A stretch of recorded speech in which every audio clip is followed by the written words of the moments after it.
Sebanyak 673 lulusan prodi keperawatan Poltekkes Denpasar dengan rincian 310 orang dilepas, sedangkan 363 orang lainnya diangkat sumpahnya sebagai perawat.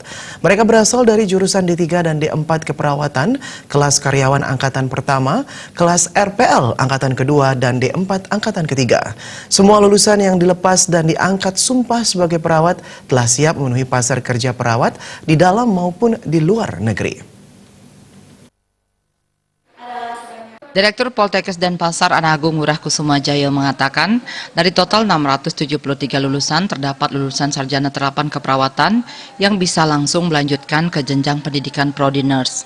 Apa yang dikehendaki masyarakat dari mereka sebagai nurse telah diakomodasi oleh Poltekkes Denpasar. Semua lulusan Poltekkes Denpasar diharapkan telah mempunyai kompetensi cukup baik untuk pasar dalam negeri maupun luar negeri. Poltekkes Denpasar sudah menyiapkan lulusan-lulusannya, bahkan ke depan nurse Poltekkes Denpasar sudah memiliki kontrak kerja dengan negara asing seperti Belanda dan Jepang. Terkait dengan kepariwisataan, tentunya Bali mengalami hal-hal seperti kegawat daruratan dan kesehatan pariwisata. Sehubungan dengan hal tersebut, lulusan Poltekkes Denpasar dijamin baik. Kualitas kemampuan soft skill maupun kemampuan hard skill-nya lebih baik. Dengan kemampuan bahasa asing yang baik dan keramahan yang sempurna, dijamin ketika para perawat melayani pasien selalu disertai dengan ketulusan hati.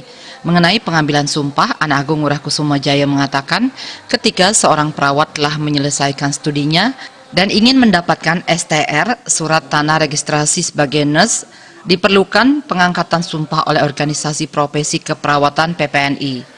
Selanjutnya, seluruh lulusan yang berjumlah 673 tersebut akan diwisuda pada 23 Agustus 2019.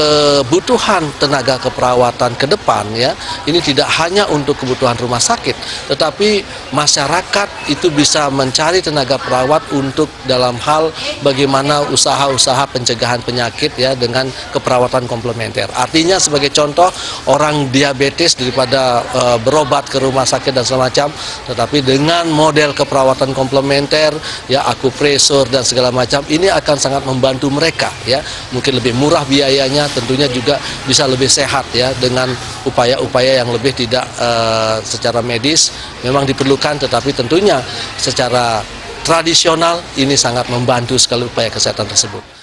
Peraih nilai tertinggi prodi D3 keperawatan reguler angkatan ke-21 diraih Wayan Erna Sulistia Cahyani dengan IPK 3,92.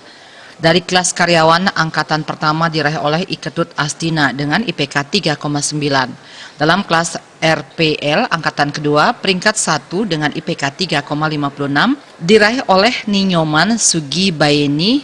Peringkat pertama prodi divisi keperawatan dengan IPK 3,94 diraih oleh Niputu Restu Dwi Krisnanda Cahyani.